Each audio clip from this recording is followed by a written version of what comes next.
And welcome along to the racing years as we wind the clock back to the year 2014, and over the next hour and a half or so we'll have some of the winners of the biggest races anywhere in the calendar joining us on the line. But firstly, we'll take a look back at the key highlights from 2014.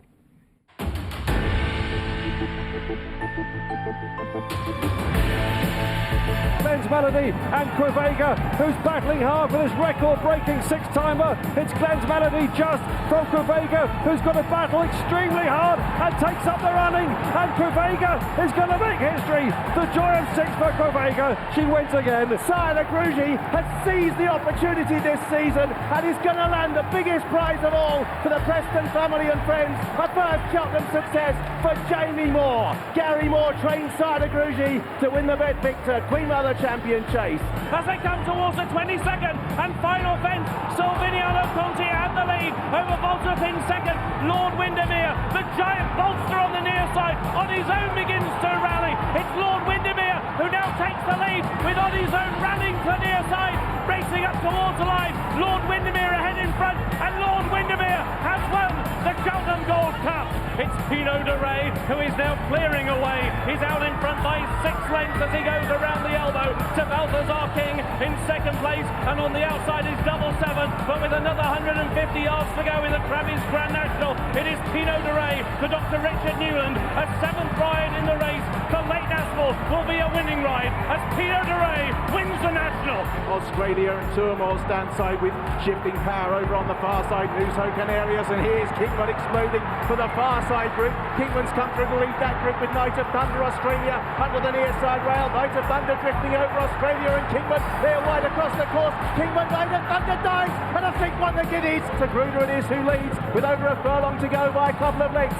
from Volume Tarfasha. Inchiller out of luck. Isimal stays on, but this at the moment is a one filly race, and that one filly is Sagruda, unbeaten, and Sagruda makes it 3 out of 3 and wins the Investec Oaks. It's Australia who is out in front. Kingston Hill in second place, and it is Australia forging clear by a length or so. Kingston Hill is trying to rally. It was written in the stars, a day of destiny, and Australia follows in her parents' footsteps and wins an Epsom Classic. Toronado quickened up well. Kingman a bit all disorganised when first asked to quicken, then Darwin, Toronado. Kingman taking a long time to get balance. Now begins to surge. Kingman purring at Toronado, and Kingman will run him down.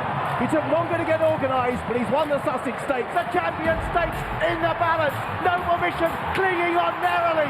No permission from Alcazim. All out. No permission. No permission has won the Champion Stakes. A punch of the air. Lady Cecil and James Doyle, Frankel's full brother, follows in his hoofprints. Many Clouds who's over in front. Mary King is within striking distance. The red jacket of Hublot is over. Nearest to her still has a chance. Many Clouds and Leighton Aspell in front. 100 yards to go. He leads by over a length. It's Many Clouds now and Leighton Aspell in front, and they're going to win the Hennessy in the colours of Treve Hemmings.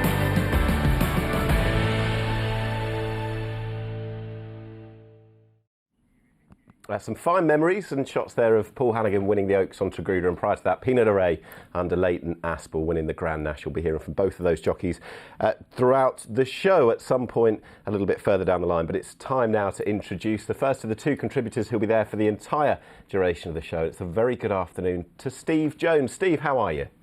Yeah, good form, thanks, Nick. Good man, because it is obviously taken into consideration as to what we are facing globally and certainly outside of what we're doing at the moment. But for the next hour or so, and the next hour and a half or so, I should say, it's a little bit of escapism for us, isn't it, to wind the clock back and look back at the year that was 2014.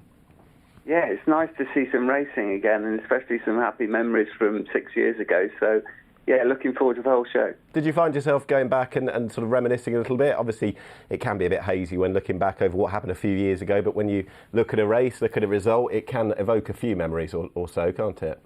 Oh, absolutely, and we get a bit too wound up in everything from year to year, and you forget how great that sometimes these races were, and it's really strange when you look back at some of the years. I find myself thinking, Christ, is that only 6 years ago? And some others thinking, God, that's 6 years ago. So it's funny to roll the years back a little bit and remind yourself of some really good days. And obviously we'll be going through the calendar, the Cheltenham Festival, and on into the flat as well. What are you most looking forward to looking back on?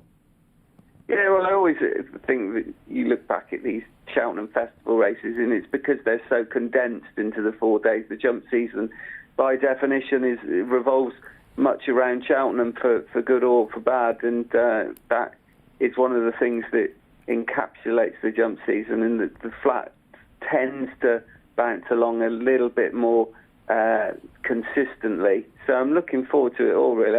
I think it was a good year for certainly a lot of good champions on the flat, and some really good stories over jumps. I agree with you there. We'll be hearing from Steve throughout the show. You can get in touch as well. studio@racingtv on Twitter, or studio@racingtv.com is the email address. We've got a time allocated slot at the end of the show as well for the viewer requests, so do get them in. But it's time now to introduce my second guest for the show, and live via the webcam. It's a very good afternoon to Niall Hannity. Niall, how are you? Yeah, good, thanks, Nick. Obviously, with everything going on, I'm hiding away up here in North Yorkshire, and thoughts with what's going on, obviously, in the real world, and in our little bubble, to go back in and revisit back in 2014. It'll be a bit of fun, hopefully. Did you enjoy the virtual Grand National on Saturday? That was a bit of escapism, and I think brought a bit of joy to people who were craving something to watch and have a bet on as well. Absolutely. For what it achieved, the money that they're going to hand over to the NHS charities, how could you not?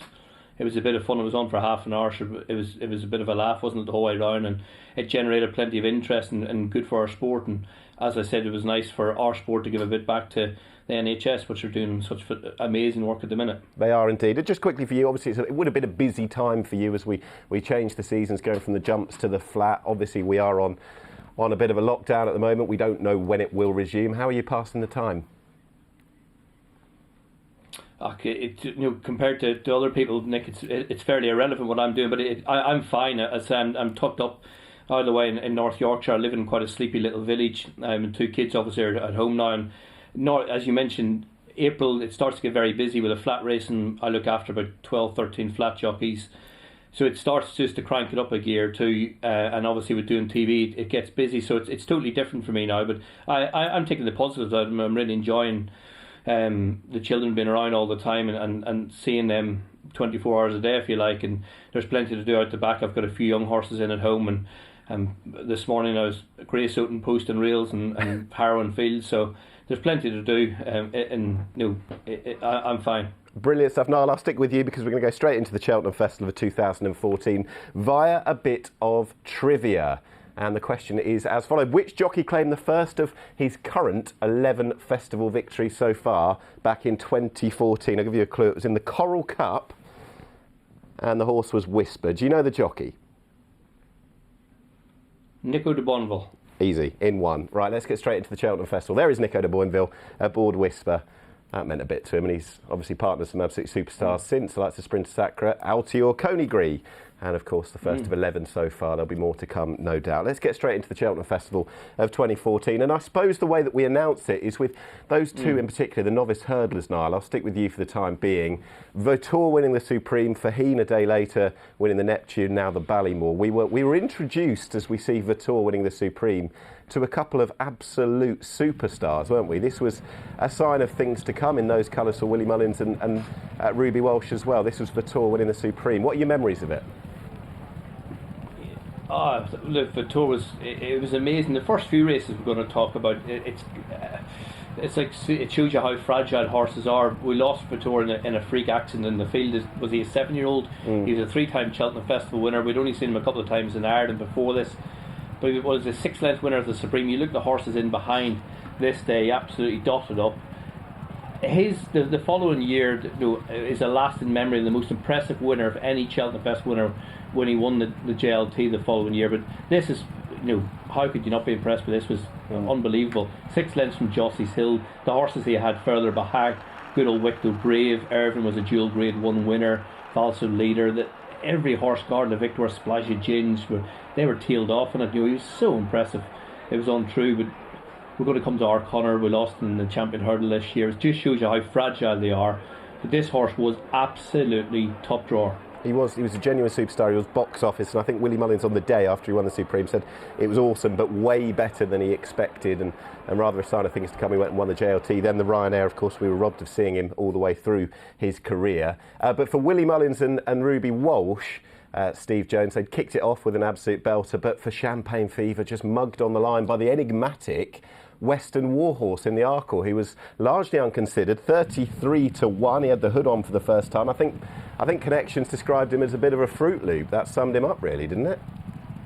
Well, yeah, we didn't see really enough of him after this to decide if this was a fluke or not, but it certainly came out of the blue. He'd won a 5-runner race at Doncaster in January on his chasing debut and given an excellent ride from Tom Scudamore, and he gave another one this day. But I think the trainer, David Pipe, had to be persuaded by Roger Brookhouse, the trainer, to run him in there. In fact, I think it was the other way round, with David trying to persuade Roger Brookhouse it was a waste of time running in it, and it certainly wasn't, because you see there with Tom Scudamore punching the air that came out of the blue for everybody, including punters, because he was a pretty much unconsidered 33-1 shot. And when you consider Champagne Fever had won the Supreme the previous year, there was no fluke about it, because Dodging Bullets, who went on to win the champion chase, was 5 lengths back in fourth. So there was a lot of substance in it, but we'll never know how good Western Warhorse was.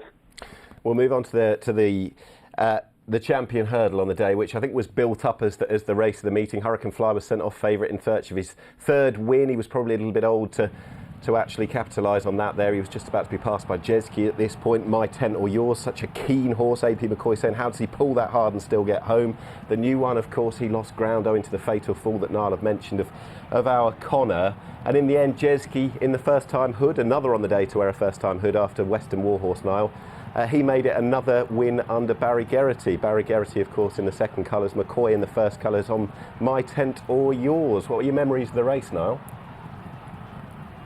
Not great memories, to be totally honest with you, because I'd back My Tent or Yours like AP McCoy. AP got it wrong, because he could obviously rode Jeski, and that thing continued. He will not be watching this with fond memories, because obviously when it comes to the World Hurdle, he could have rode more of that as well. So not fond memories for sure, AP McCoy. But yeah, I remember I was stood down near the last hurdle, and I remember him jumping the last My Tent or Yours and thinking, well, that's him, he's home and hose. But Jeski pulled out the more, and My Tent or Yours, obviously he was a top class horse, but didn't find lots up that Cheltenham Hill.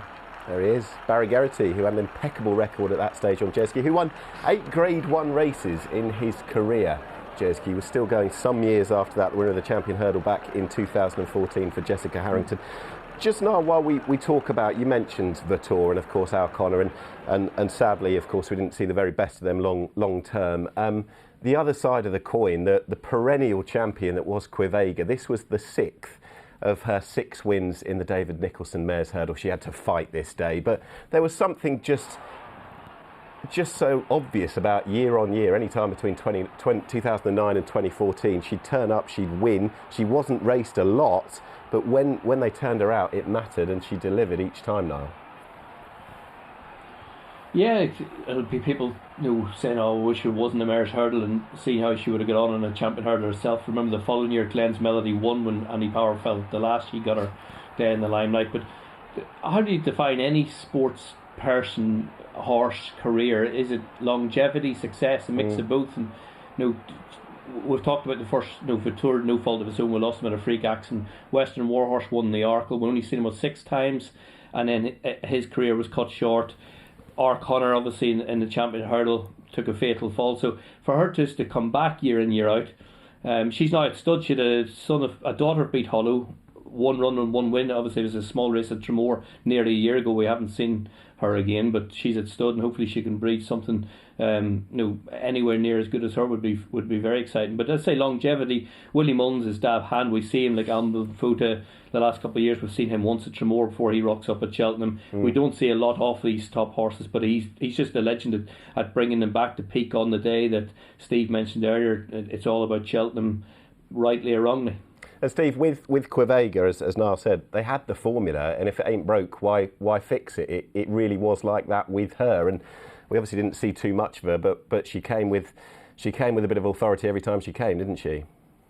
She did, and she's perhaps not loved as much as she should be. 6 wins at the Cheltenham Festival is phenomenal.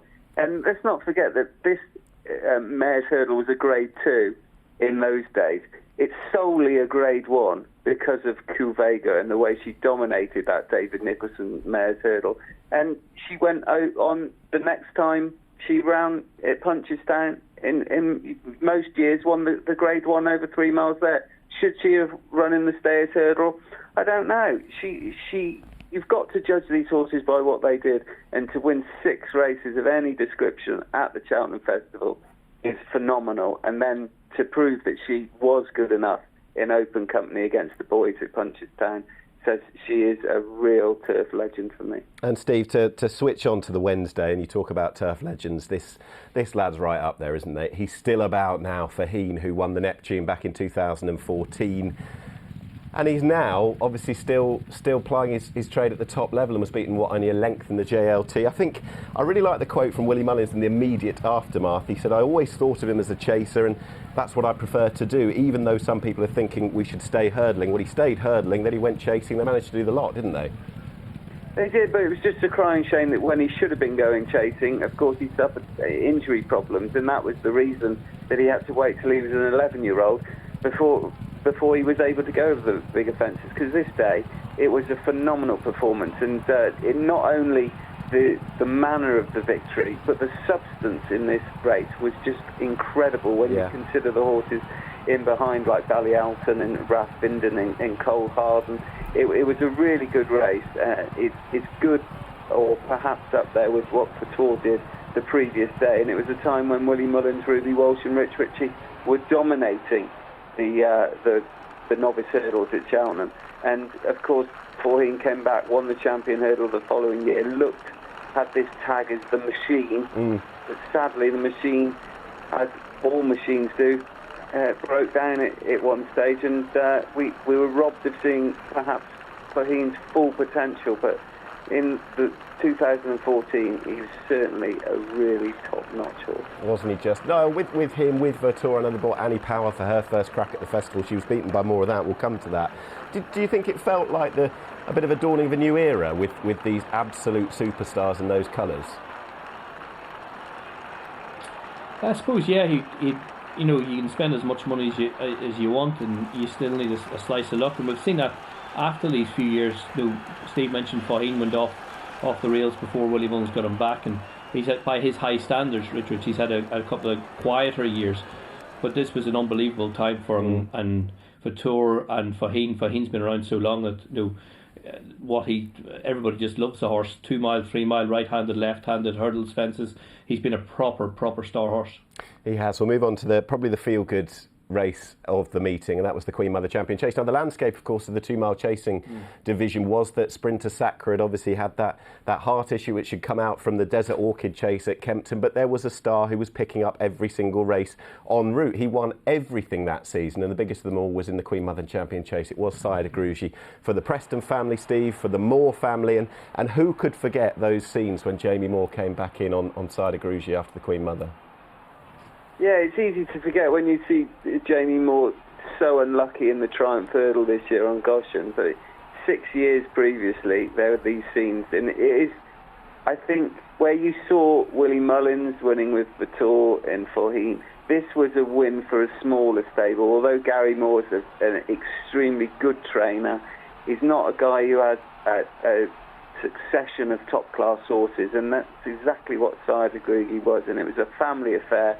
We'll see later on what Ryan Moore did that summer and into the autumn. It was 2014, I should think, it's got some very, very happy memories across the whole of the Moore family. And this would have to be at the top of the tree, a champion chase win for the horse Sire de Grugy, who deserved to be favourite for the Queen Mother Champion Chase and got the job done in pretty decent style. They're amazing scenes now, just watching the Guard of Honour, all the jockeys coming out of the weighing room, just so delighted for Jamie that day. Yeah, there's 28 races at the Cheltenham Festival, year in, year out. I can't remember jockeys lining up for another one of their colleagues coming in. It shows you the high regard he was held in. For me, he was the horse of the year, and I mentioned a couple of times already about we're seeing it's tended to be the trend that sometimes we're seeing these horses less and less. But this year, this horse won the Tingle Creek, the Desert Orchid, the Clarence House, the Queen Mother, and ended up in the Celebration Chase, the Sandown unbeaten. So we knew, as race fans, we were really treated to seeing him. Big chestnut, flashy chestnut, white face. Jamie Moore, very popular like his father, and I thought he was campaigned brilliant by the Moore family. It was a fantastic. As I said, I thought he was the horse of the year. No, I'll stick with you because the Pertemps final, we had the joy, the adulation for the jockey there, but that's the thing that the Cheltenham Festival can do. It's agony or ecstasy, and for Daryl Jacob, who was just edged out in what was an incredible finish to the Pertemps final, he was on Southfield Theatre. The winner, number one there, that was Richard Johnson aboard Fingal Bay. We had the Grand National winner just edging in behind. That was third placed Pinot de Ray. But you only had to look at the scenes afterwards with Daryl Jacob to see just the pressure he was under and what the fine margins are from winning and being beaten. He was in a bad place after this, wasn't he? Yeah, it's not easy getting beat, isn't it? It's a hard place, Cheltenham. As I said, there's 28 winners, but there's lots of losers, and it's high pressure stuff. Fingal Bay himself, I suppose he wouldn't have thought he'd be lined up against him in a hurdle race, because he's a very good novice hurdle. He was a winner of obviously the Grade 1 Challow hurdle. Went over fences. He won first time out. He was really good. Then he got beat at Cheltenham under his penalty by Dynast. Then he crashed through the rails. Remember at Exeter, so they went back over timber, back over hurdles, and this was a real sort of typical Richard Johnson ride. It was indeed. Well, you mentioned Dynast there. That brings us on to the Ryanair chase of that year. It was a good meeting for David Pipe and for Tom Scudamore. And Steve, for backers of Dynast, it was justification for sticking with him a year on, because he was one of the hot pots the year before, 11-8 favourite when beaten by Beneficent in the JLT, wasn't he? Yeah, he was, and that was a decent run the previous year, but this was perhaps Dynast at his absolute peak. He never really took the transition to champion, but this day he did put in a really top performance, and he came there after a really disappointing one in the King George, when only fifth behind Silvinaco Conti that season, and he saw that one's backside quite a lot during his career, and he wasn't just quite good enough to topple Silvinaco Conti when they met. But that day in the Ryanair at Cheltenham of 2014, there's no doubt that he was really on the top of his game.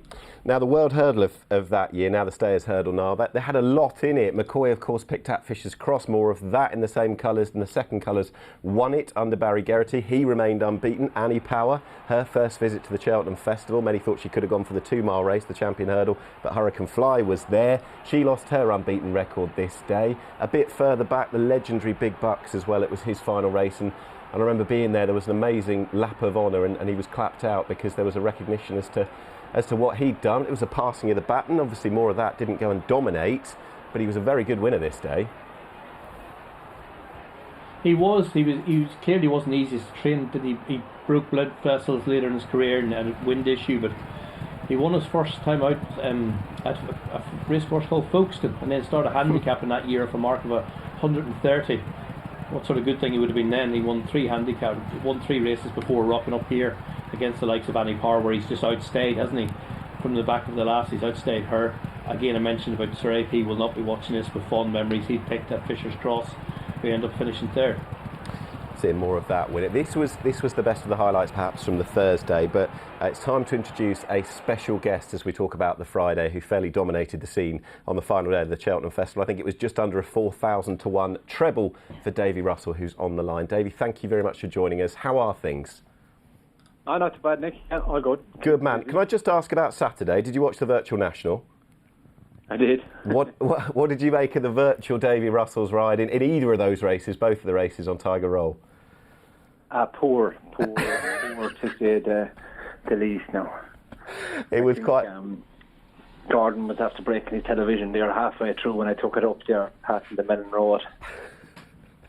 It was quite uncustomary to see a Davy Russell ride like that. I imagine you were screaming, saying, I wouldn't have done that.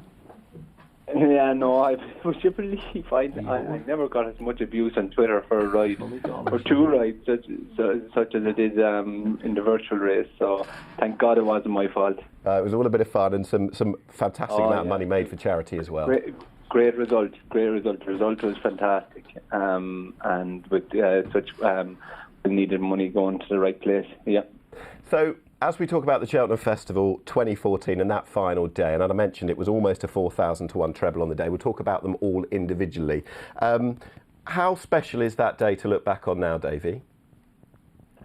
Oh, very special day. I woke up that morning, I only had one ride, and I ended up having 3 rides and riding 3 winners. Yeah, so it was a strange day for me, but it was a very special one. Was it a difficult approach to the festival that year, obviously with the changeover in the Jigginstown riding operation? And I know what happened to Brian Cooper, of course, in the Fred Winter, but was it a bit of a stranger experience going into the meeting at all for you that year? Yeah, well, I had I'd kind of ridden a couple of lovely horses along the way for Bets Fahy and different people all the way through. There were some very good owners who were very loyal to me, so they stuck by me, and I had reasonable rides going in there, and they all ran well. They all kind of travelled to the second last with a squeak, and they were placed up until the Friday. But I hadn't rang any bells, so I was going to bed Thursday night with just the one ride left, and we did quietly fancy Lord Windermere to run a good race. His form was solid enough, and then he just seemed to be a better horse in Cheltenham than he does anywhere else. So, I wasn't thinking of winning a Gold Cup, but I was thinking that I had a nice ride in the Gold Cup, It was an incredible ride. You dropped him out, but I just found the quote from Jim Colotti, the trainer, of course, who'd won the Gold Cup on Best Mate 3 times, and he said, Davy rode Lord Windermere last time, and it was a false run race. We were disgusted by it. Davy came in and had a smile on his face and said to Dr. Lamb, the owner, take no notice. It will be different at Cheltenham. Is that how you felt? Yeah, definitely. I just felt that it's very hard to get in Ireland that you get a real rock solid from flagpole to finish, real strong gallop, and I felt that's what he needed. A really, really good race that you could drop him in and take your time and not worry about being in the wrong place or anything like that. So I felt that, well, I wasn't sure how sure we were going to get that kind of race, but that's the race he needed to have to be at his best, and he kind of only got it to once or twice, as a novice in the RSA. We went a really good gallop, and that suited him, and then again the year after in the Gold Cup and the extra 2 furlongs would never have inconvenienced him, We've just seen the shots of you. It was an extraordinary finish. Any number in with a chance. Silviniaco Conti and Bobsworth, they went off to the left. You on his own, and the Giant Bolster came to the right. Obviously the Stewards' inquiry that went on, that was 15 minutes. Just recap for us, what was your mood like at that point? Can you compare the nerves to anything? I wasn't overly nervous. I'd be honest with you, I met a couple of people on the way in. It all happened very, very fast. It was, during the race, obviously. I didn't have a whole lot. I didn't think I'd done a whole lot wrong. It was a bit of, there was horses everywhere. Yeah. Whereas there was horses coming from my inside and the outside and everything. We were drifting, and my lad does very little. Obviously, the reason we need to drop him in, that he needs to hit the line. You kind of need to drop him on the line or late, at least. And he just idled like hell in front, and so I was aware that he'd idled and he'd ran around a bit. I wasn't aware that I didn't inconvenience anyone really. So I met people on the way, and Jim Culture was really positive that there wasn't going to be an issue, and there was a couple of journalists actually that I met were happy enough. They said no, they felt I was safe enough, and then when I went into the inquiry, it was all seemed to be straightforward. I didn't know it was being televised at the time, because I think it was the first inquiry that was televised. So that was interesting. Yeah, and everybody else knew the results before I knew the results, because I was still in the inquiry when they actually called. You said was he a bit of a confidence horse? Did he need handling with kid gloves? Yeah, he needed. You never nothing happened really fast. So he never quickened. He never quickened from, let's say, 0 to 60 really quick. It was all gradual. Everything had to be gradual. He needed to be at full stretch for a mile, if you know what I mean. Yeah.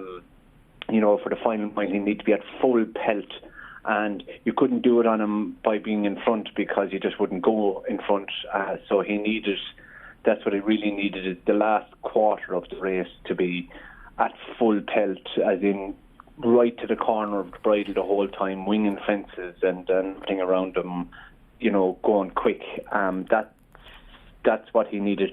You can do it sometimes on horses that can make the running or force the pace, but you couldn't never force the pace on him because he just wouldn't do it. He just didn't like doing it. It needed to happen for him, You've had the euphoric moments of winning the biggest races, but for that one, because it went on for 15 minutes, and you said when you eventually found out you'd crossed the line in front, then you had to go through the stewards process.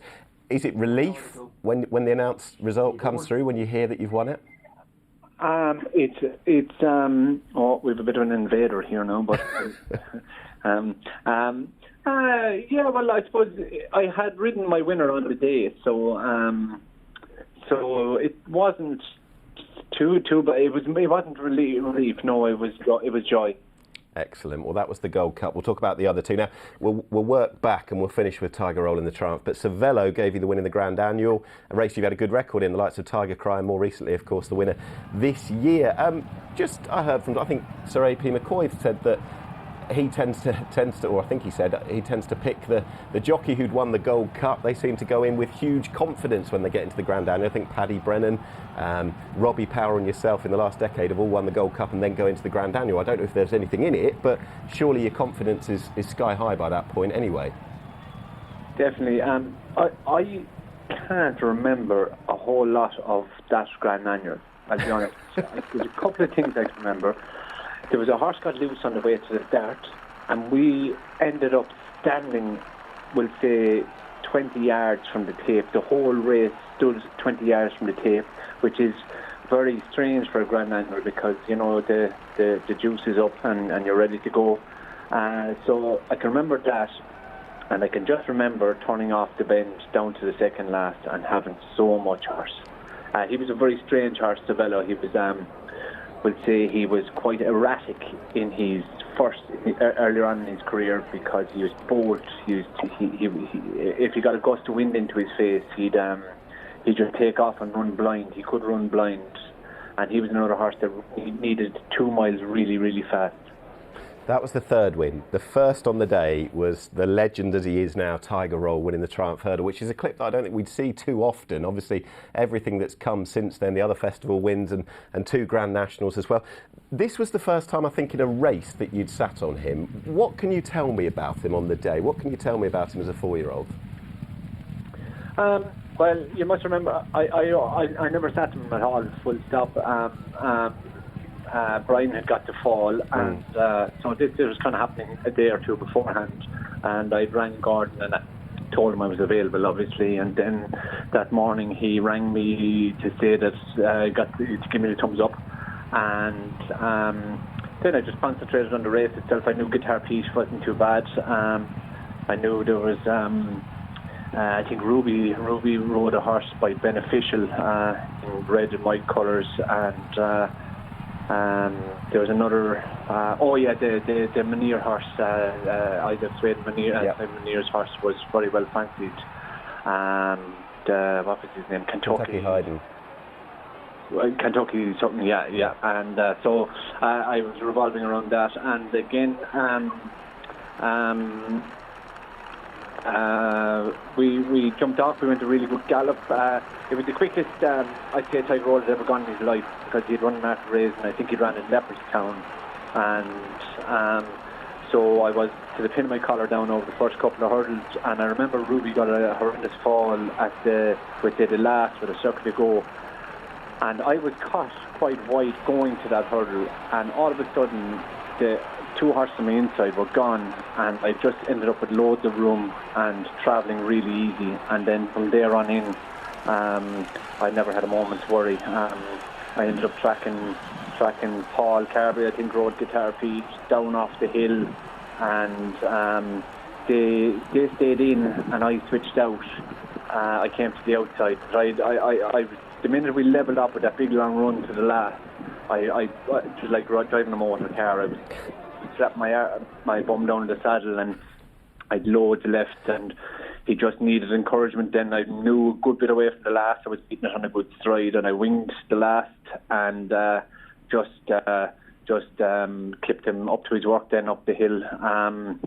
And he stayed really well. I knew he'd stay really well, and Gordon was confident. And but now that feeling passing the line, that was probably one of the best feelings I've had, other than with a Grand National or a Gold Cup. But that was pretty special to have got the winner. You know what I mean? It didn't really matter what circumstances it came. It had nothing to do with the circumstances. It was just that I'd gone to the festival not looking like I'd ride a winner, and then having the look of someone else's misfortune, I ended up having that winner. So it was hard to celebrate it because poor Brian was had a horrific injury, but at the same time it was just pure relief lifted off me. Yeah.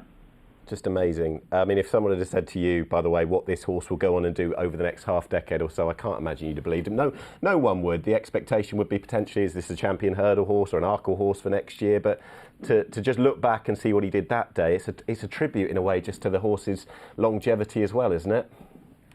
Yeah, you see, that was the tricky thing with him, because he wasn't going to be a champion hurdler. I was confident that he wasn't going to be that. So then, where does he fit in? Was he going to be a stayers hurdler? And he wasn't strong enough to be a stayers hurdler, if you know what I mean, in his physique. And then he didn't give you the feel that he jumped a fence, surprisingly. So it was felt that, well, in my mind, that he may struggle. He may struggle, in the step up because of his strength, and his physique didn't match the horses that were already there, and then his size and stature wasn't going to let him be a chaser, well, not a real natural chaser to start with anyway. And then it's all credit to Gordon Elliott and Jamestown. What they've done was just absolutely phenomenal. It's a real story. Like it's the proper Grand National story from there on in. Like I'll be honest with you, I didn't think he'd win the Grand National. I didn't think he'd jump around the Grand National, but I think the cross-country race made a difference. That, and I'm a huge grower for the cross-country race. I think it holds its place at the festival, on both with Punchestown and Cheltenham. So I was glad that the cross-country race could get rewarded by producing such a good horse, if you know what I mean. Davy, last question, I promise. But 3 winners on the day, including the Gold Cup. Am I right in saying it was a bit of a tricky journey back to Ireland that night? Did you miss a flight or something went wrong? Yeah.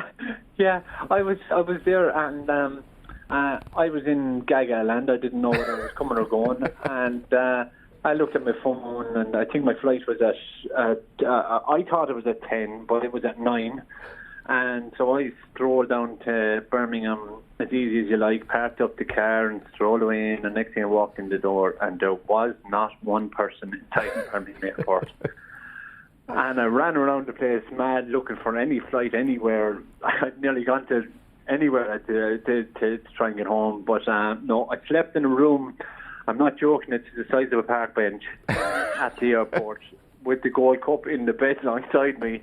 And had to get a flight the next morning. Yeah, so I was just spaced out. I actually left the race thinking I've loads of time, and I was an hour behind myself. So I ended up sleeping in a tiny little room in Birmingham Airport with the Gold Cup alongside me. Still not a bad day altogether. Davy, thank you so much for joining us. Keep safe, and we'll look forward to seeing you racing soon. Yeah, we'll see you soon. Davy Russell, who had a treble, including a win in the Gold Cup on Lord Windermere on Gold Cup day, of course, the final day of the Cheltenham Festival. It was just really interesting, Niall, to hear his thoughts. And, of course, very end of the day, he won't have minded too much that he missed his flight. I hope he flew Ryanair, but you should have asked him that. Did he fly Ryanair? I should have done, really. I think time was slightly against us at that point. But, Steve, it was obviously from a news perspective what went on with Davy and the Gigginstown job beforehand. And he'd had a difficult festival until that point. But it's a day that he'll no doubt remember for a very long time still.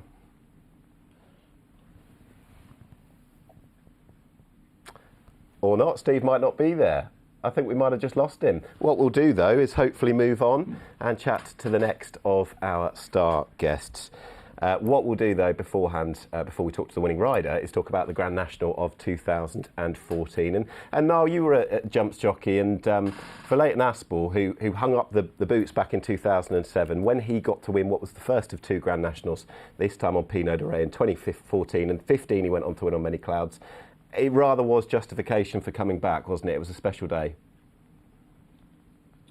Absolutely, and you talk about retired jockeys, whatever. Leighton Aspell was absolutely fantastic. He was a jockey that never ever managed a Cheltenham Festival winner, but he got 2 Grand Nationals, so it's massive achievement to get one in Pinot de Rey, which he wasn't the easiest horse in the world. He could make mistakes. If you look at his overall record, he fell and unseated plenty of times, and if you watch him the whole way around on this horse, he a lot of jockeys I don't think would have won the Grand National, bar Leighton Aspell getting this horse round. Dr. Newland bought him out of Philip Fenton's yard. He'd won at my local track down Patrick. He won the Ulster National. But he had plenty of runs and running around ordinary handicaps beforehand. I still couldn't fancy him as a Grand National winner 6 years down the line. But a lot of credit goes to this jockey, a wonderful, wonderful horseman. He is, and the tributes that came in after he retired on the 22nd of February were testament to that. I think Sir Anthony McCoy comparing his style to that of Richard Dunwoody. I'm delighted to say that Leighton Aspell, dual Grand National winning jockey, joins us on the line. It's less than 2 months since the retirement. There obviously hasn't been that much racing in recent times, though. But how are you keeping all together, Leighton? Yeah, all good. I think it's perfect timing, really. Just a bit. In terms of how you've preoccupied your time since, what have you been up to? I had a sort of a month-ish off, and then I've been riding out recently for George Baker, 4 or 5 lots a day, just ticking over. Now the kids are off school during this lockdown, so a bit of homeschooling too, and plenty of pony ride and bike ride, and just keeping as busy as possible. Good man. Let's talk about the Grand National and obviously the first Grand National, because we're reflecting on the year 2014. But for you in the race and with the Grand National, what was your relationship like as a jockey with the race? I think, was it Supreme Glory? You were placed in 2003, but by the time we got to Pinot de Rey, what was your sort of personal relationship like with the Grand National? Yeah, Supreme Glory was my first ride in the race. We finished second to Muppy's Pass, which was a great run, and then we had some other rides. We had some pulled-ups, some completions, some fall and on feet. The usual sort of record for the national prior to 2014. It was incredible, 2014. Now, we'd seen him finishing a really good and close-up third in the Pertemps final. I think Dr. Richard Newland did say if he came out of that okay, go to the National with a bit of a chance, and so it proved, hindsight being a brilliant thing. Just talk us through what it was again, 6 years ago, of course, but how perfect a ride was it? I was on the perfect horse who was coming into the race in such great shape. He wasn't the biggest horse, but he's a very, very brave horse. With the Newlands horses were running really well that season. And I got good instructions just to take my time, and I did. And for a circuit, we jumped really well, and we missed the water. And then the next 3 or 4 fences was quite untidy and messy. But by the time we got to the beaches, it all came back together again, and he travelled supremely well. And I was just sat with the leaders, just biding my time, conscious of the extreme distance. And once we got some clear daylight, then around the bend and over through out, and he saw his work out really well. Is it something you've just recollected it quite vividly there? Is that something you can do easily, or do you have to watch it back now to recollect those memories? Is it something that's still a vivid memory in your head, each and every fence, each and every little bit of the race? Yeah, very much so. It's something you never forget. I never will. I know that for sure.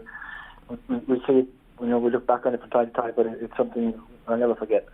Do you drink it in now when you look back? We're gonna roll in the clips of you coming back in. There's Dr. Richard Newland to the left, obviously triumphant. I think it was his first ever runner in the race.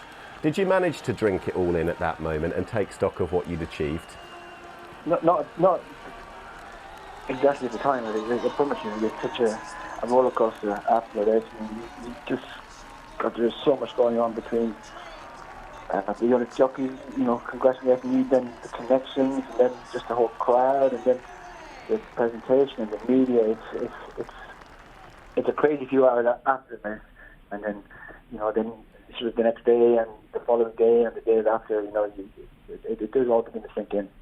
And did it feel like justification for coming back? Because obviously you'd hung up the boots back in 2007, but to come back and win the biggest race there is, the Grand National, did it feel like personal vindication? Oh, well, it's always justification. Like I was very privileged and lucky, to get the opportunity to race again, and then to get the chance to ride all these nice horses, and lucky enough to go and win the race, really. Well, the nice thing is, you said it, maybe not drinking it at the time, but obviously a year later you got to do it all over again, and I suppose that was the real emergence of Many Clouds back in 2014. You'd been brought down in the RSA, but when you went to the Colin Parker with him at Carlisle in November, with another summer under his belt, was there quite a bit of excitement about him? Yeah, he was still, an immature horse, even when he ran in the RSA.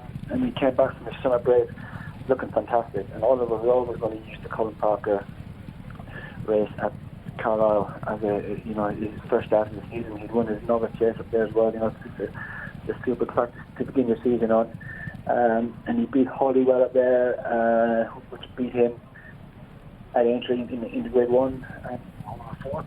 We'd still run a very solid race, but that season was pretty much all geared towards the Hennessy, and that was a perfect prep at Carlisle. Then we went to Ruby in great shape, and luckily it all came together on that day too.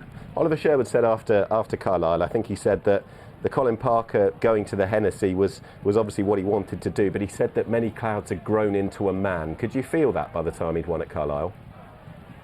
Yeah, he was a very big horse, even as a young horse. And he just had to fill out his frame, and every summer he came back in looking stronger and stronger, and he was, always able to train him harder. And as he got stronger, he could take more, stronger training, and that was always bringing about improvement in him on the racecourse.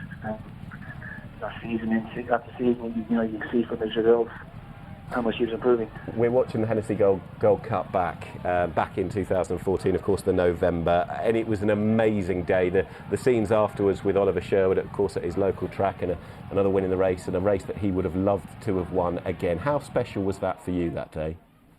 Oh, super special, because it certainly was. It was a well laid out plan, to win the race, and then for it all to come together. Getting the horse down one piece and in good healthy shape was a great training moment by Oliver, and we had a really good nip and tuck fight over the straight, Hoopin, the Sawball, and then Mary King. It was a cracking race, and you really had to dig deep from 3 out, and that's what he kept doing. Just lastly, I think Tom Garner, when you retired, he said obviously to look up to you and to take advice was one great thing. He said, but to talk about you and Many Clouds, you were the one who schooled him. He said you were the sort of perfect horseman and he was the perfect jumper. Did you feel like it was a bit of a match made in heaven? Oh, thankfully it was. He was a super jumper, he really was.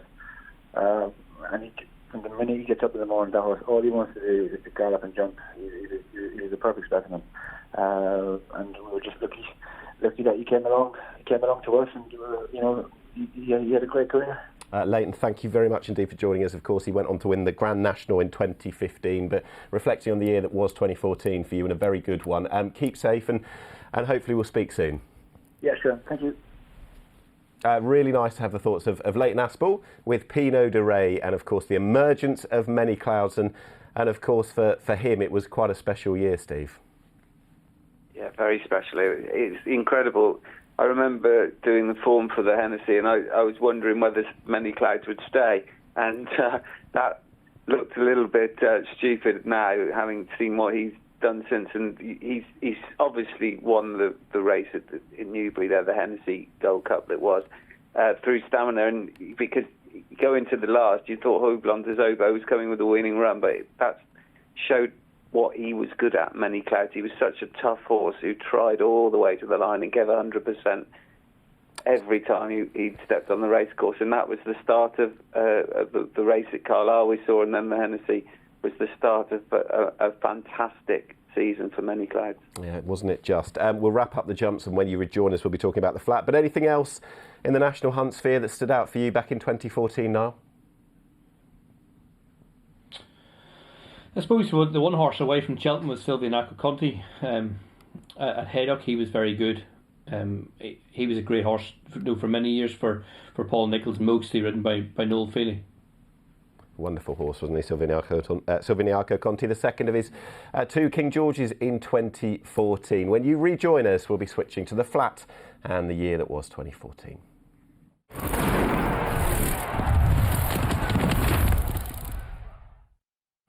The Emerald Isle. Racing is so much more. These guys are braver than me. A mid-weekend in the Wild West. The race that stops the nation.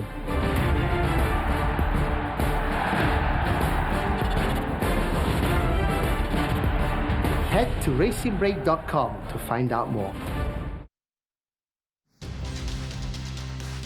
Here is a Racing TV Travel Club offer in partnership with Racing Breaks, and it's for the Cheltenham Festival in 2021. It's to book an overnight package for the 2021 festival for just a £25 deposit and get £25 off your first booking with code RTV25. And to find out a bit more, visit racingtv.com/travel club.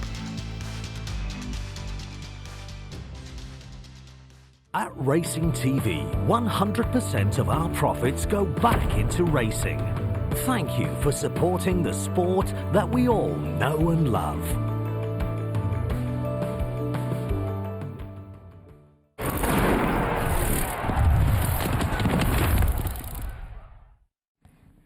Time to switch to the flat, and we'll go via a question regarding one of the absolute superstars of the flat season of 2014. It was that wonderful filly, Tagruda, who won the Oaks and then the King George, her career finishing in the Arc. And the question is, I'll put it to you, Steve Jones, who is the only male horse to have finished ahead of Tagruda? Can you get it?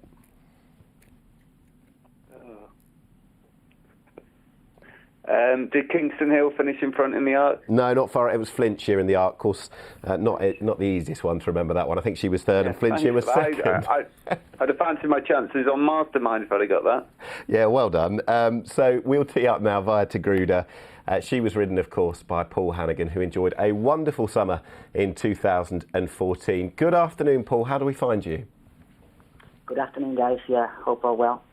Just with you and the current situation, you suffered quite a significant injury, didn't you, in Newcastle in mid-February? Was it a fracture of the T6 vertebra? How's the recovery going from that? Yeah, I had a bit of an unfortunate accident where my horse came down in a race at Newcastle. I actually fractured my T3, T4 and T6, and the worst was the T6. But I'm getting there gradually. I'm still in a bit of pain, but we are, gradually starting to heal, thank God. I think it's very testing time for everyone, isn't it? Absolutely. Well, there is obviously no racing to be focusing on at the moment, but given a clear run of things and hopefully with racing coming back at some point, when would you think you'd be ready to go again? It's quite hard to say, Nick. I think I've got a bit of a long journey ahead of me, just for it to get to healing stage and back to the rehab. I think because of obviously the virus hit. I mean, everywhere's kind of closed, so it slows down the rehab a little bit for me. But I'm quite lucky enough that Jack Berry House is quite close to me, and they've been absolutely fantastic there. We're now doing a video link where I've got kind of an exercise regime going, and it's just doing the best I can with everything what's going on, really. But I mean, everyone's in a difficult position.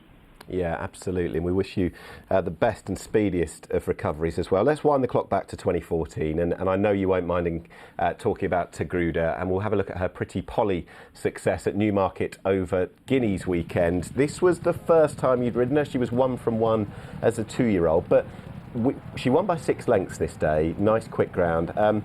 How significant a day was it in learning how much of a superstar you had to look forward to? Well, to be honest, Nick, I didn't actually ride her first time in Maiden. I think Dame O'Neill rode her, obviously, and I think it was the Air Western meeting.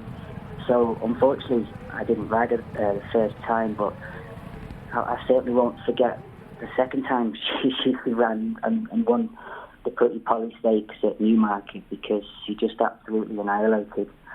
Probably not a great field looking back, and I felt a bit for her really because I don't think she quite got the recognition she deserved, when she won that day. But, the feel she gave me leading up to the Pretty Polly and obviously when she won was pretty significant, yeah. Did she go to breakfast with the stars afterwards en route to the Oaks? Obviously, the Oaks was the plan thereafter. Did you ride her on the track at Epsom? I did, yeah. I thought that was some piece of training now by obviously John Gosden. It was a proper game changer because not only did it get her experience, how to handle the track, it gave me experience on her as well. Yeah. Which was fantastic.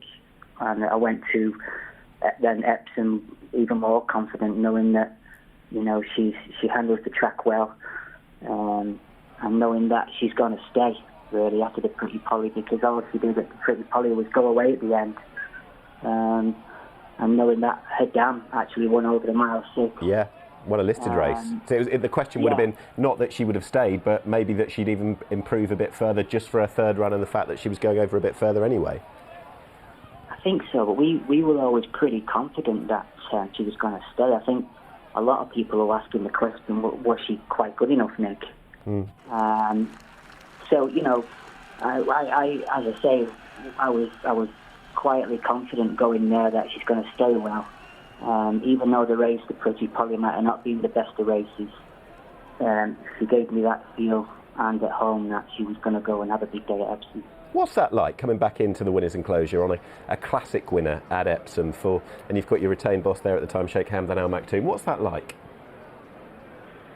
I mean, I think it's great what you're doing. It's great to reminisce, isn't it? And look back, because I think it's a bit like Leighton says, at the time, it's kind of hard to take it all in, I mean, I'm lucky enough now to show the kids and reminisce and look back at the races that you win, but at the time, it's very hard to take it in because there's so much going on. I think I'm always kind of the worst one. I'm thinking about my next race already. And I know it's it's such a massive race, but that's just how I am. You're thinking about the next ride.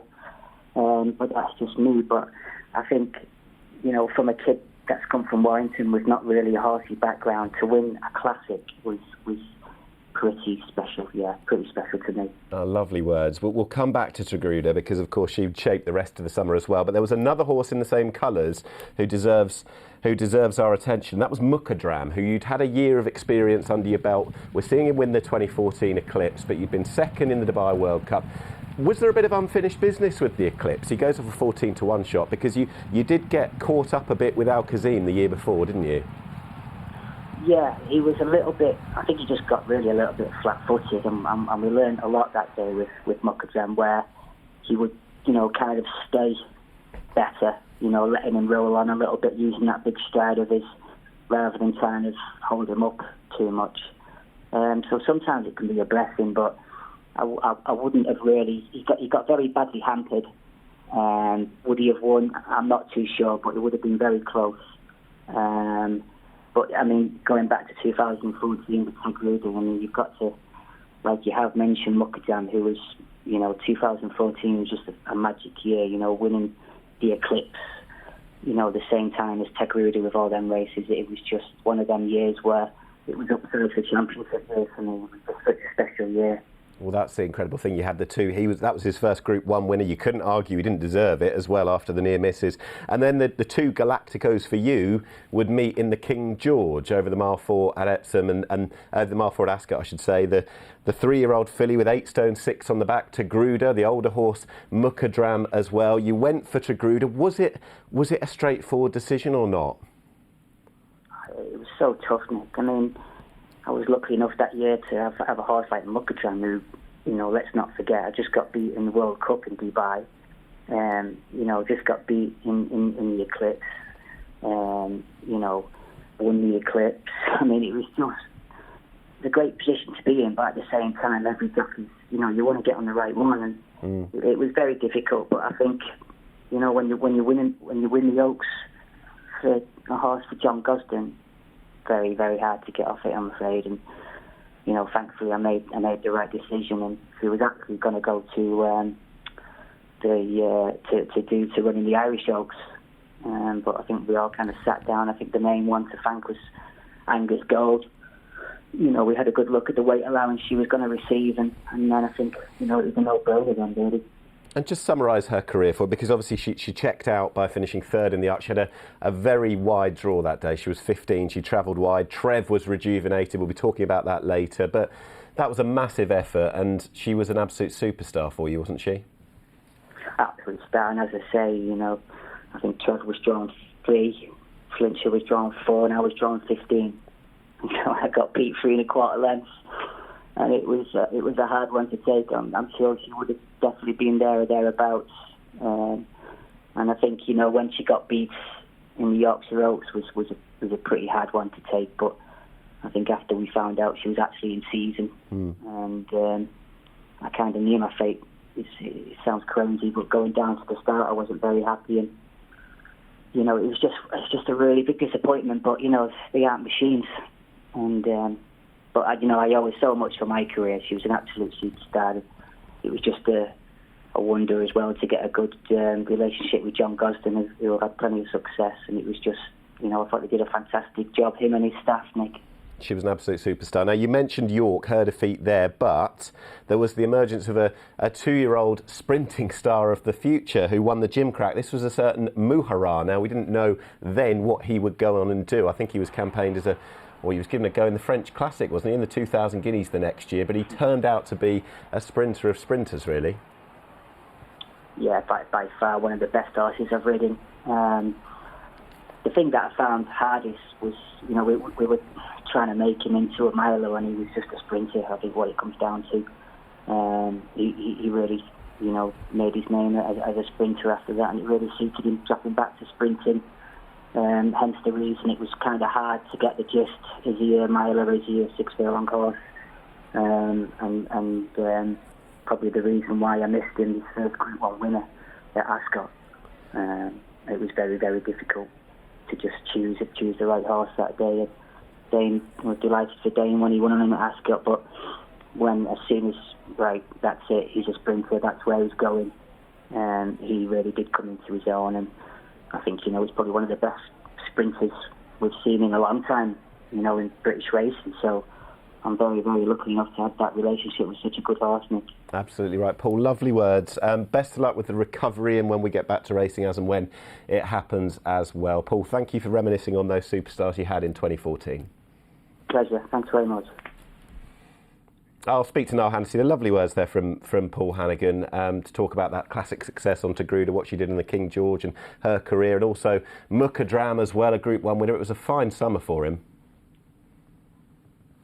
It was an excellent summer for him, yeah. And either side of 2014, when he got the Shadwell job, there wasn't that many really top-class horses for him to ride. So when he got his leg across him, he proved that he's an absolutely world-class jockey. He's had a great CV. For obviously being champion jockey to them successes that we've just watched back, and as he said, it's great just to times like this here. Yes, we'd rather be racing, whatever, but it's nice to. I'm sure it's nice for Paul to reflect and look, and I'm sure he's proud of his achievements. He should be. Yeah, I agree with you. We'll move on and have a look at some of the other horses that rather characterised the flat season of 2014. And Steve Jones, the first thing we'll do is look at the first classic of the year, and what a dramatic finish we had. We had Kingman over on the far side, Australia down the near side, and the horse who'd been behind Kingman the time before in the green at a massive price this day under Fallon, Night of Thunder, running all over the track but still winning the guineas. It was quite an extraordinary watch. It was absolutely astonishing, because first of all, Night of Thunder had been beaten 4.5 lengths by Kingman at Newbury in the trial. Then he swerved from one side to the other. He couldn't make his mind up which side he wanted to be, clearly the horse. And with a horse like Kingman, and he still managed to beat him at 40-1. And it was just, there were so many layers to the 2,000 guineas this year. The fact that he had swerved across the track, the fact that Kingman, who went on to be the star miler of the summer, and then when you look further back in the guineas that year, Australia was third, who obviously went on and became the champion over middle distances, including the Derby that I'm sure we'll see later on. Charm Spirit was fifth, who went on to win the QE2 and was, I think, unbeaten after that with a hat-trick of Grade 1s. And then Kingston Hill was in midfield, and the Great Gatsby even further back. So it was a top classic. And the other layer to the story was Kieran Fallon. Of course, he hadn't won a classic for, I think, 8 years, and that was the last of his 16 classic wins. So it was just a really, really interesting first classic of the season. It was. The second classic, Niall, went the way of France. It was Miss France, who'd already been to Newmarket at that point anyway. It was just extraordinary to watch this back and remember Miss France, trained by André Fabre. Maxime Guillon came over for the ride. She'd beaten Lightning Thunder and Neck in the oh-so-sharp stakes the previous autumn. And obviously they have a winter on their back and they develop a bit further, but it's exactly the same result come May. She beats Lightning Thunder exactly the same distance and Neck once again. Yeah, by a Neck stall 4 from stall 14. After this here, she was not from 6. She did finish second in the Rothschild after this here, but this was her best day. And as you mentioned, both days coming over to Newmarket really suited her. André Fabre thought that the quicker ground really suited her, hence why she came over for the oh-so-sharp and back for the 1,000 guineas. I think the Colts was a much deeper division, but it was good to see her. She's now at stud. She's at 1 horse race, but hasn't broke much delve yet, but still early enough days for her, I suppose, in that second part of her career. Yeah, he knew where the camera was, didn't he? Maxime Guillon, he found it there, pointed to the camera and celebrating classic success. Now, continuing with the classics, we've heard about the third classic, which was, of course, the Oaks. That was won by Tagruda. The Derby came a day later, and after his third in the Guineas, Steve, the anticipation was that Australia, of course, by a Derby winner, out of an Oaks winner. It was the perfect science project, and he absolutely stamped his authority this day. Stunning breeding, and himself a classic winner. Yeah, moved so well through the race as you'd expect of a horse good enough to finish third in a really good Guineas, and we see going past the St Leger winner in Kingston Hill. And I think this was a really mighty performance from Australia, and it was the time where Aidan O'Brien was beginning to dominate the Epsom Derby, and having had Camelot in 2012, ridden by Joseph O'Brien, ruler of the world the following year with Ryan Moore, and Joseph O'Brien back with his second Derby, and already weight issues were starting to become a problem for Joseph O'Brien, even though he was so young. And he'd only have one more season in the saddle before switching to training, as we've seen with great success. But that day, Australia was a real champion, and what he did throughout that summer was hugely impressive. I know sometimes the later races weren't all that competitive, but I still have him down as a really good Derby winner, and I think if he'd have maybe gone on the following year, we'd have seen him as a real champion, but unfortunately we only saw him as a 3-year-old. But that day at Epsom, he was great. Yeah, there were other days. We obviously heard the news of his retirement in the October, but he went on to the Juddmonte International in the August, Niall, where he beat the Grey Gatsby. It wasn't the biggest field, but the interesting thing was, by the time that we had the inception of the Irish Champions weekend, the result was reversed. I think we'll pick up the footage of him beating the Grey Gatsby at York, but that rival would get his revenge on the first running of the Irish Champions weekend a month later. Yeah, absolutely, by a neck, the Grey Gatsby, travelling over to beat him on his home soil, if you like. But this was a really smooth performance, a little bit like Epsom. It was a no-nonsense ride, but Joseph dropped him in and played the percentages just straight down the outside. And as you mentioned before, it's just a great story, wasn't it, by Galileo out of Ouija board. Yeah. And it's early days at stud, but it looks like he's going to make an impact at stud. We've talked about his pedigree, but already Bangkok last year. He had so many group performers last year, and it's early days and that. So he's an exciting horse that, even though we're reminiscent of his racing career, we're going to hear so much more about him. Yeah, absolutely right. We've seen Kingman getting beaten. That was in the 2000 Guineas, but let's have a look at one of his days in the sun that summer when he was an absolutely top-class miler. He's a top-draw stallion as well.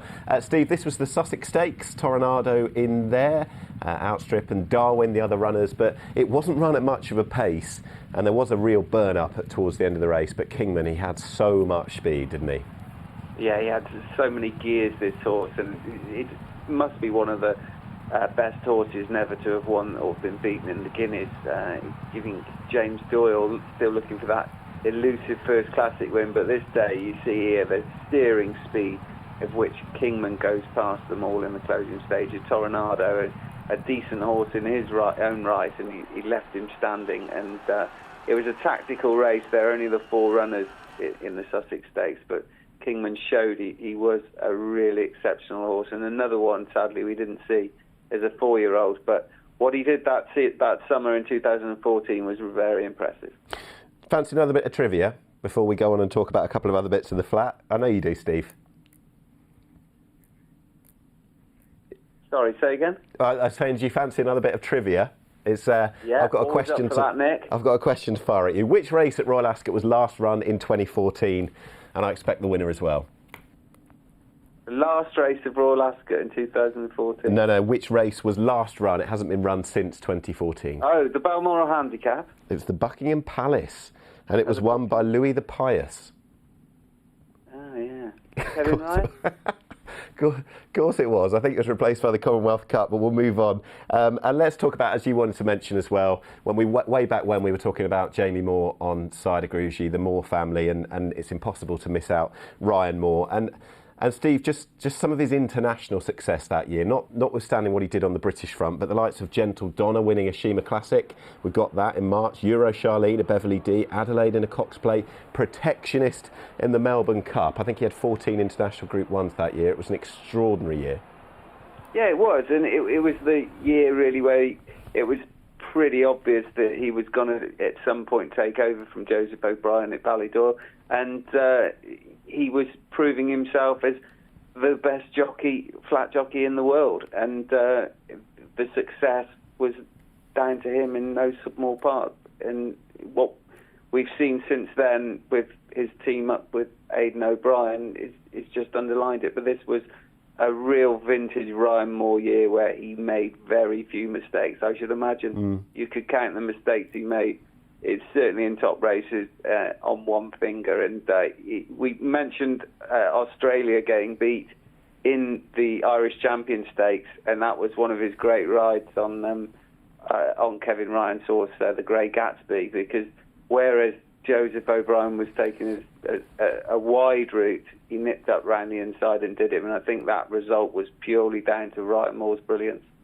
We'll pick up a couple of the other flat highlights involving, it was a very emotional day, of course, Kipco British Champions Day, when Noble Mission beat Alcazim. For both horses, an incredible story. Alcazim, the second, who come back from stud. Noble Mission, Frankel's brother, for Lady Cecil, keeping up the family tradition, Niall. It was a super day.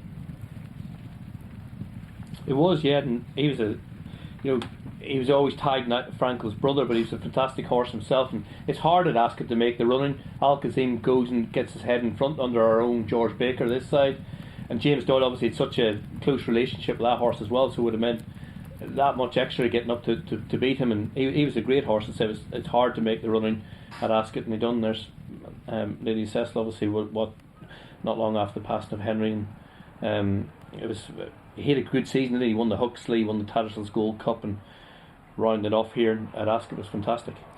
Steve, you would have been there to cover it as well in the press. How special a day was that to cover from your professional opinion?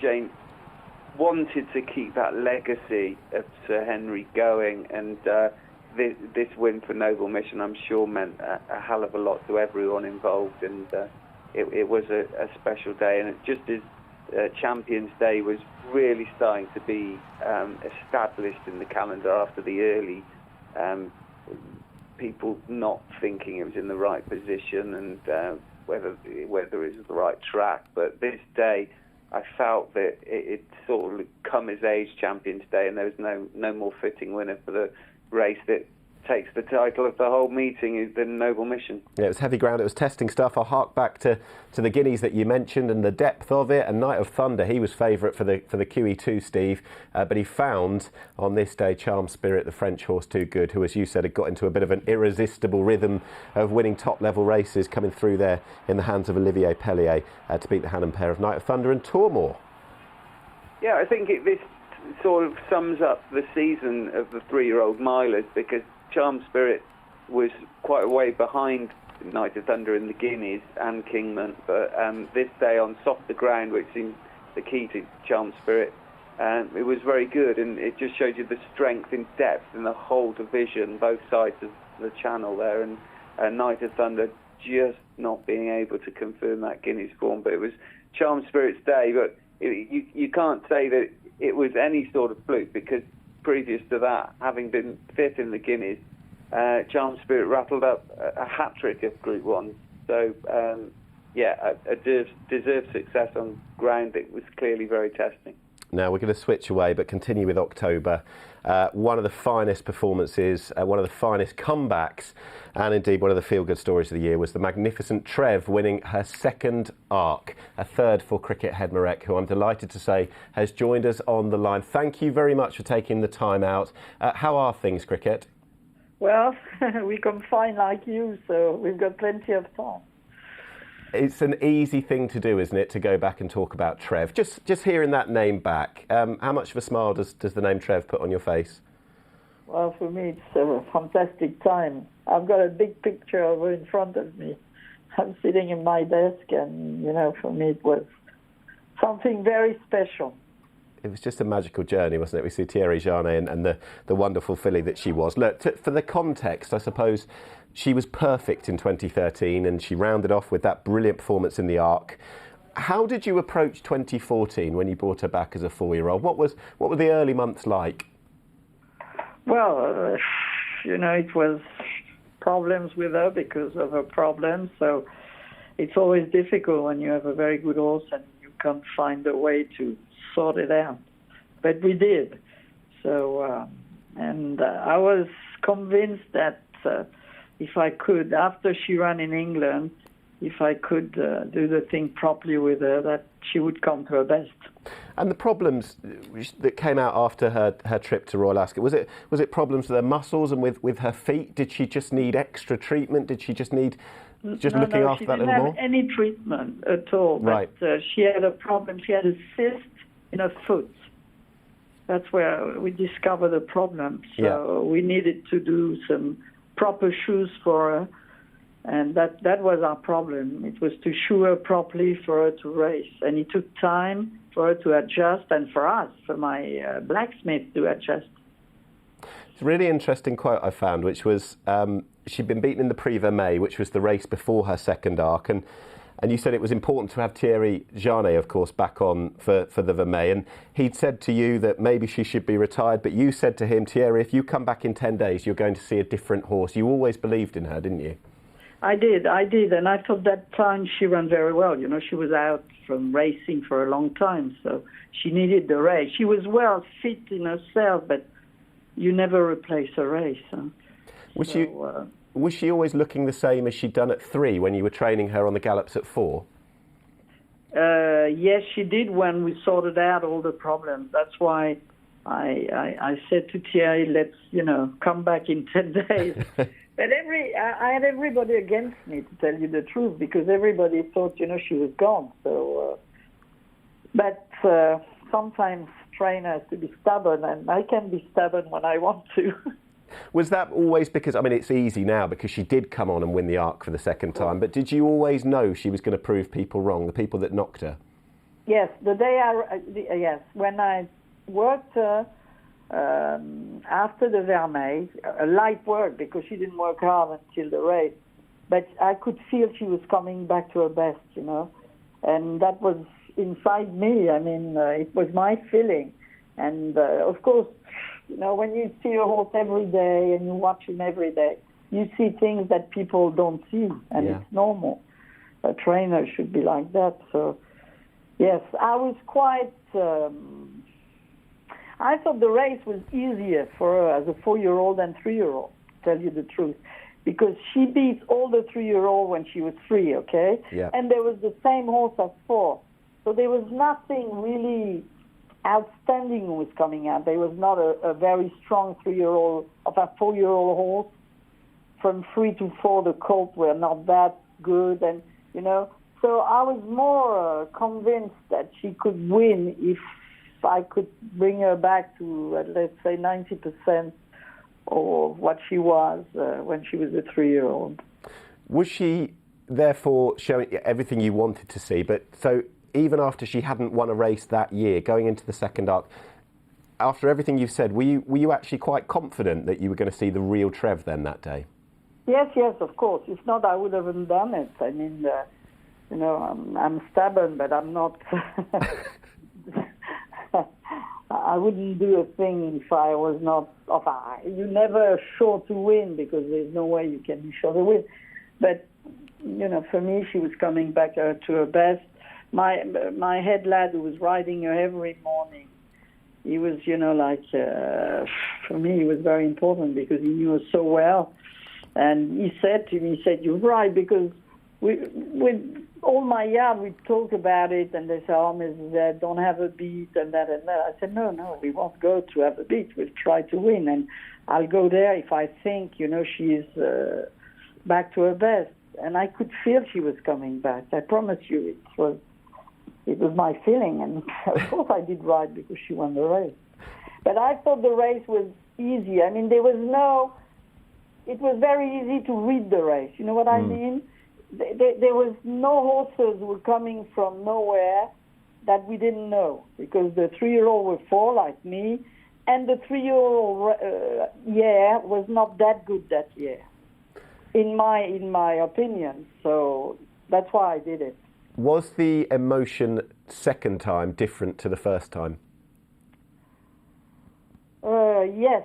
Yes, because with everybody who told me not to run, it was different.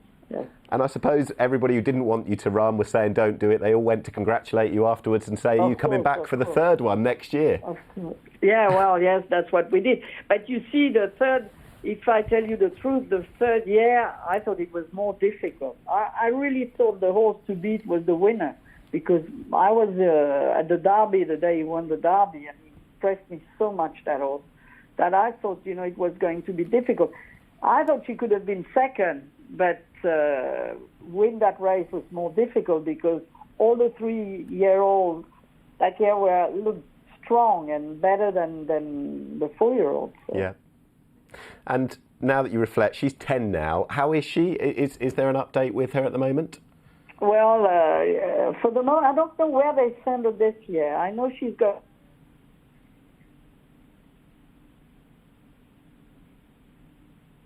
Oh, hello.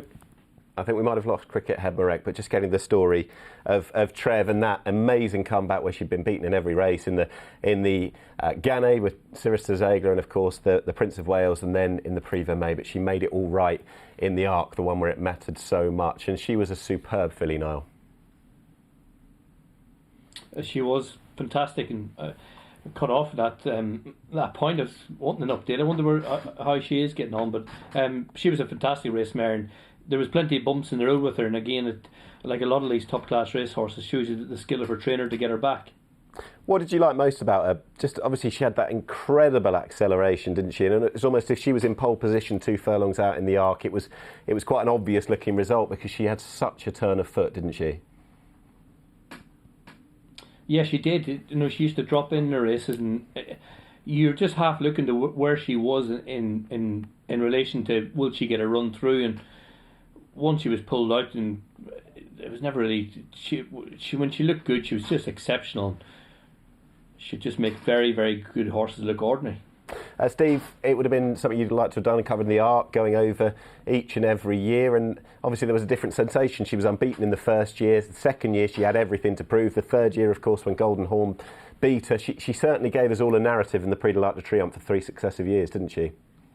Yeah, and it's quite incredible to imagine that with a neighbour we've had 2 fillies in the last 6 or 7 years that have gone for a third win in the Arc, and Treve certainly gave that, set that pathway, if you like, that it could be done, that winning these two Arcs and then running in the third year. And I think in 2014, she'd been written off by everybody because she had those problems, and just before getting beaten, odds on again for the third run in succession in the trials day. And she was given a fantastic ride by Thierry Jarnet to beat Flintshire, and then the following year, when Frankie Dettori, who of course had ridden Treve under the retainer for the owners, early in 2014. The following year, he was Treve's downfall because he gave Golden Horn a fantastic ride from a wide draw where Thierry Reggiani probably took the safe option and kept out of trouble, but it was it's certainly outridden that day. But in 2014, she looked very good, Treve. Very good. Did, and I'm hopeful we might have the trainer, Criquette Head Marek, back on the line. Yes, I'm Excellent. back. Sorry, the line was not good. We just picked up Criquette. I just asked you about, she's 10 now, what the update is with her, where she is, where she's been, and of course which stallion she would have visited. What can you tell us? Well, she went to, I don't know this year when she went to. I know she's got a baby by Cedar Star. She had, I think, a filly by Cedar Star this year, but I don't know where they send her. There's a 3-year-old by Dubawin training with Fabre, and a 2-year-old filly by Shaline training with Fabre. So it's lovely just to see the legacy continuing for her, isn't it? Yeah, and there's a yearling by C-Unit. So, yes, well, let's hope so. Absolutely. Criquette, thank you very much indeed for reminiscing on your wonderful superstar dual arc winner, Treve. Thank you very much. Keep safe, and hopefully we'll be back racing again sooner rather than later. Yes, let's hope so. Thank you very much. Lovely words there from Criquette Head Marek. I'll wrap up with the guys in a moment or two's time, but time to get in a couple of requests. And for the sheer exhilaration, the thrill of the 5 furlong burn-up and the ride from Richard Hughes, this is Soul Power in the Nunthorpe.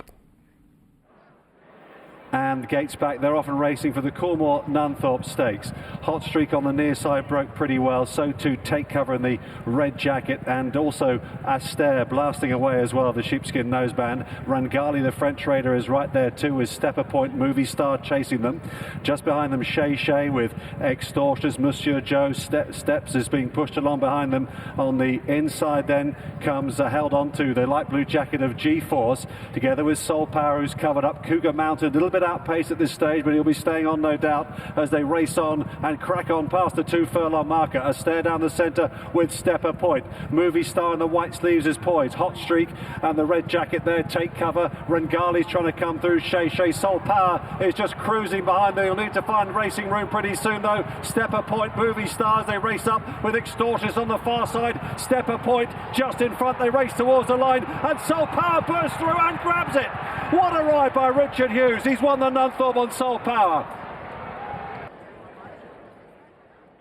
The remarkable Soul Power. Richard Hughes just explaining to Eddie Lynham, smiles on the face, just how he'd thread that path through. And of course the horse who, when he was a 3-year-old, had won the Nunthorpe at 100 to 1. He certainly proved that was no fluke over the years. Now we had a superstar 2-year-old ridden by Richard Hughes on the flat that year. That was a filly, and it was Tiggy Wiggy, and she wowed us time and time again. This was the Chieveley Park. Amaze Me's on the extreme right, and Zuhur Beynour in blue and white colours is with her, but it's Tiggy Wiggy heading already down towards halfway. Sitting on her tail is Anthem Alexander, only a half length behind in second place. Tendu is there, and then Arabian Queen with Zuhur Beynour towards the right. High Celebrity just in behind him. I need a little bit of luck by the looks of things as Tiggy Wiggy is sent for the line by Richard Hughes. Here she opens up now. Anthem Alexander is 2 lengths behind in second place. Behind these Terror, High Celebrity moving into third. Tendu is next, a furlong to go. Tiggy Wiggy with a 2-length lead. Anthem Alexander is trying to get to her. Tiggy Wiggy in front. Anthem Alexander begins to close, but Tiggy Wiggy holds on to win.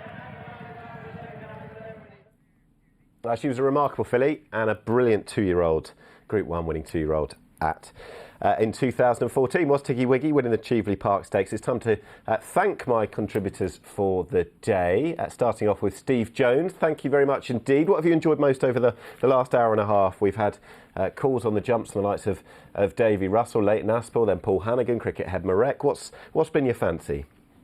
Yeah, I particularly enjoyed listening to Davy Russell because I remember well that day where he won the Gold Cup on Lord Windermere, having won on the Triumph Hurdle on a horse that we probably didn't realise at the time was going to be one of the giants of jump racing in Tiger Roll.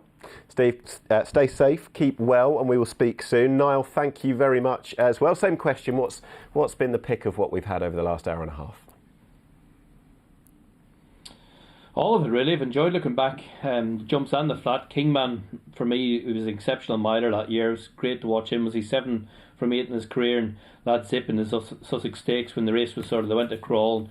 That turn of foot inside the final half furlong will live long in the memory.